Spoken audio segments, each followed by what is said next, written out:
Welcome to That's Good Sports. I am Brandon. I am very proud of Roger Goodell Perna.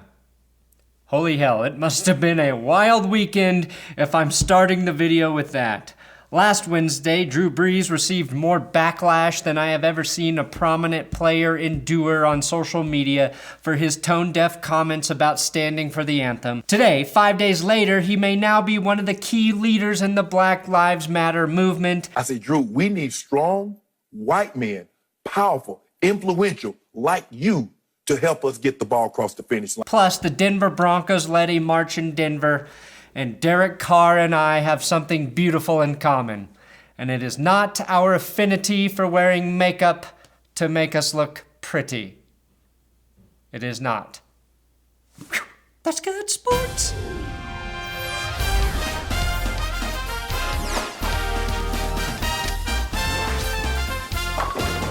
Today's episode is sponsored by manscaped.com/goodsports and the brand new Weed Whacker nose hair trimmer. Manscaped has reinvented the nose and ear hair trimmer, utilizing their proprietary skin-safe technology to reduce nicks, snags, and tugs with their 360-degree rotary dual-blade system to whack off your nose hairs. This is a great Father's Day gift. It's a lot easier to tell your dad his nose hairs are getting too long as opposed to telling him his pubes need some manscaping. The Weed Whacker is designed to fit the natural ergonomics of your nose holes.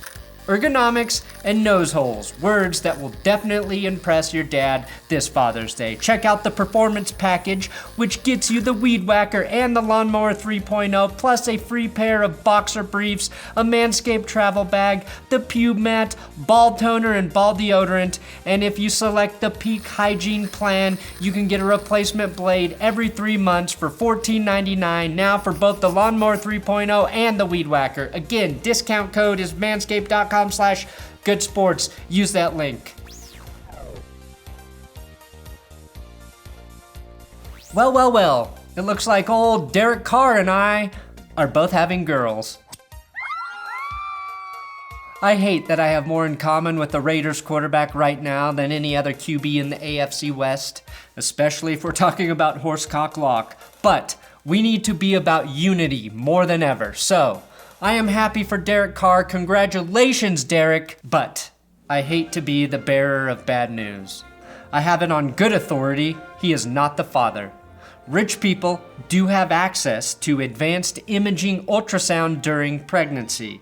And this photo reveals what they believe Derek's daughter will look like at birth. Dear God, Derek, why would you leave your wife alone with Mark Davis?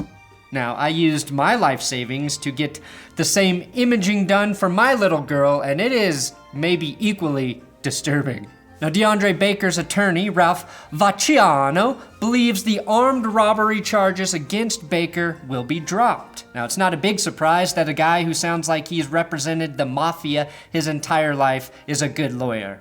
Vacciano. Remember the DeAndre Baker robbery story? God, that seemed like ages ago. If the charges are dismissed, Baker can begin practicing with his team, but the NFL is still doing its own investigation to see if he violated the league's conduct policy, which should carry a suspension. Ah yes, there it is, section 72.3 in the NFL handbook. Don't get arrested for armed robbery. Now, my personal preference, if I had to be unjustly beaten by law enforcement officers, I would want it to be the Miami PD bike response team. And I say that with zero sarcasm. Unfortunately, those biker dudes are not real. All of you have been duped by fake news once again. Those bikers were actually the gang of bikers that Lance Armstrong had to defeat to win the Tour de France, as noted in his ESPN 30 for 30. I mean, the other guys that were rivals, I didn't like them, and I didn't want to like them. I see these guys now, they're like shaking hands, being nice to each other. I'm like, you wimps, what are you doing? Now, Saints wide receiver Michael Thomas, and one of the first players to speak out against Drew Brees' comments, brought NFL players together to make a video to demand that the NFL admit that it wrongly silenced players during the national anthem protests. Thomas got Tyrann Mathieu, Saquon Barkley, OBJ, and even Patrick Mahomes to speak in a very powerful video. It's been 10 days since George Floyd was brutally murdered. How many times do we need to ask you to listen to your players? What will it take for one of us to be murdered by police brutality? What if I was George Floyd? If I was George Floyd? What if I was George Floyd? If I was George Floyd? If I was George Floyd? If I was George Floyd? I am George Floyd. I am Breonna Taylor. I am Ahmaud Arbery. I am Eric Garner. I am McCormick McDonald. I am Tamir Rice. I am Trayvon Martin. I am Walter Scott. I am Michael Brown Jr. I am Samuel Du Bois. I am Frank Smart. I'm Philip White. I am Jordan Baker. We will not be silenced. We assert our right To peacefully protest. It shouldn't take this long to admit. So, on behalf of the National Football League, This is what we, the players, Would like to hear you state. we, the National Football League, condemn racism and the systematic oppression of black people. we, the National Football League, Admit wrong and silencing our players from peacefully protesting. we, the National Football League, Believe Black Lives Matter. Black Lives Matter. Black Lives Matter. Black Lives Matter. When I watched that video, I had two thoughts. First, Patrick Mahomes just pissed off a lot of racist Chiefs fans in Kansas. I lived in Wichita, Kansas for 7 years, and that is the city that showed a 13-year-old me that racism in this country is very real. My second thought was, if the players get the NFL to do this, I will have real, and I mean real fucking hope for this country making a positive change towards correcting its complacency with racial injustice. And then, to my surprise, to everyone's surprise I think, Roger Goodell posted this response. It has been a difficult time for our country, in particular, black people in our country. First, my condolences to the families of George Floyd, Breonna Taylor, Ahmaud Arbery, and all the families who have endured police brutality. We, the National Football League, condemn racism and the systematic oppression of black people. We, the National Football League, admit we were wrong for not listening to NFL players earlier and encourage all to speak out and peacefully protest. We, the National Football League, believe Black Lives Matter. I personally protest with you and want to be part of the much-needed change in this country. Without black players, there would be no National Football League. And the protests around the country are emblematic of the centuries of silence, inequality, and oppression of black players, coaches, fans, and staff. We are listening. I am listening. And I will be reaching out to players who have raised their voices and others on how we can improve and go forward for a better and more united NFL family. Okay, Roger. Okay, Roger. At this moment in time, I am trying not to focus on why people are doing or saying the right thing.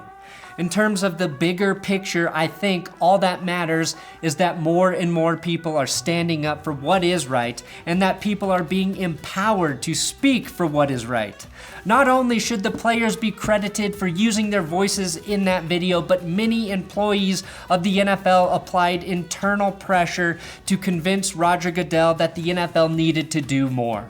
Credit to the Black Engagement Network for making their voices heard within the NFL, and employees who run the NFL's social media outlets, and video producer Brendan Minter, who reached out to Michael Thomas on his own to get that video made. Minter DM'd Michael Thomas and immediately received a response from the receiver that said, "I'm in." And that was reported by The Athletic. That's all it took to spark the production of one of the most impactful videos NFL players have made since the Von Miller sex tape. Now, many employees who made a stand and voiced their displeasure risked their jobs. That's an example of real courage. It took courage for Michael Thomas to agree to do the video and then recruit some of the biggest names in the game to contribute. It's a simple video with a powerful message. And again, it provides hope and unity. And I commend that both players and employees of the NFL who were not satisfied with the league's initial canned response to the murder of George Floyd did something to inspire action by Roger Goodell in the league. Maybe I'm being overly optimistic, but that gives me fucking hope. Now, some people will be satisfied with the NFL's response, some will find a way to be offended, and some will state a true leader would have sided with the players when it was not easy to do so. When I look within myself, when I really dig deep, I ask, why is defensive holding still an automatic first down? I'm kidding, of course. All of our teams have benefited from that rule in crucial situations. Now, this feels a little bit like 2017 again, when fans, and I hesitate to use the word fans because it's going to be an insult to real fans, decided to boycott the NFL because its players were kneeling during the national anthem, which I guess is disrespectful to the flag and to the troops in the same way that using any object for its function is disrespectful to that object. We have to circle back to Drew Brees though, because I'm not sure if the NFL does what it did had they not seen how quickly current and former players turned on one of its most beloved figures in Drew Brees. A part of Roger Goodell had to be like, if they're saying this shit about Brees, what the hell are they going to say about me? Nobody likes me. People love Drew Brees. Michael Thomas has forgiven Drew Brees. I think that is also powerful because on Friday, it looked like Drew Brees would be boycotted by his own teammates forever. Today, I learned that Shaq spoke with the Saints during their team meeting in the middle of all of this, and his message was, do not let the media divide you like they did to Kobe and me. And I think that statement applies not just to the Saints, but to all of us. Don't let the media make this into something other than what it is. And what it is standing up for everyone's right for justice. It's standing up to racism, and not just in this country, but it has turned into a worldwide movement. Drew Brees has issued multiple apologies, a written one, and then one I think everyone saw in the form of video on his Instagram account. I know there's not much that I can say that would make things any better right now, but I just want you to see in my eyes how sorry I am for the comments that I made yesterday. I know that it hurt many people, especially friends, teammates, former teammates, loved ones, people that I care and respect deeply. That was never my intention. I wish I would have laid out what was on my heart in regards to the George Floyd murder, Ahmaud Arbery, the years and years of social injustice, police brutality, and the need for so much reform and change in regards to legislation and so many other things to bring equality to our black communities. I am sorry, and I will do better, and I will be part of the solution, and I am your ally. Brees, at the very least, is showing a willingness to understand and be educated by the men he calls teammates. Should he have done this years ago? Of course. Again, we can't know what's in a man's heart other than hardened arteries after years of drinking and a poor diet. But we can hold people accountable for their words and actions. And Brees' actions have always been indicative of a good heart. We have to be willing to forgive in the right circumstances so that we can stand together.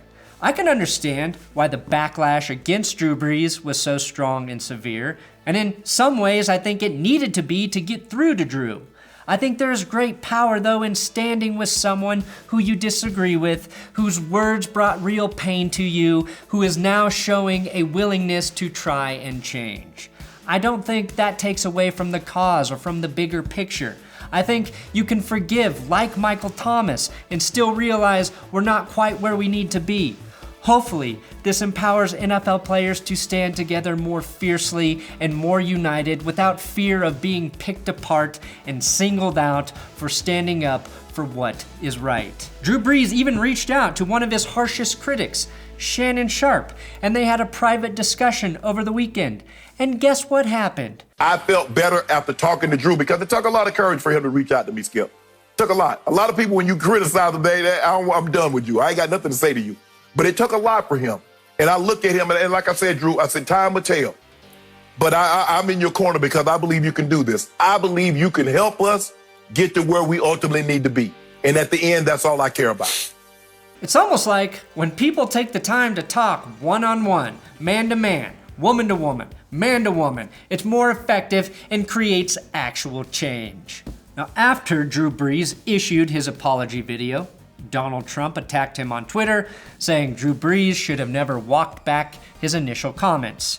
Drew Brees responded by posting this message to Trump on all of his socials. Through my ongoing conversations with friends, teammates, and leaders in the black community, I realize this is not an issue about the American flag. It has never been. We can no longer use the flag to turn people away or distract them from the real issues that face our black communities. We did this back in 2017, and regretfully, I brought it back with my comments this week. We must stop talking about the flag and shift our attention to the real issues of systemic racial injustice, economic oppression, police brutality, and judicial and prison reform.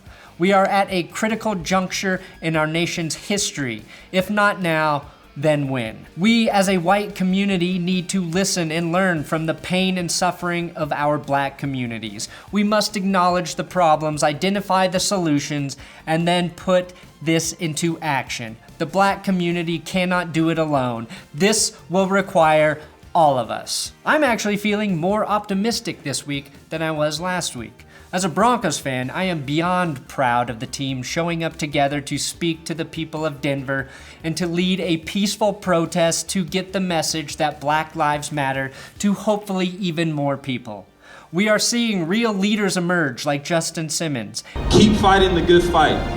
Keep fighting the good fight. I'm standing here today telling you hate does not drive out hate. More than 70 Broncos players, coaches, and other staff showed up for the protest this weekend.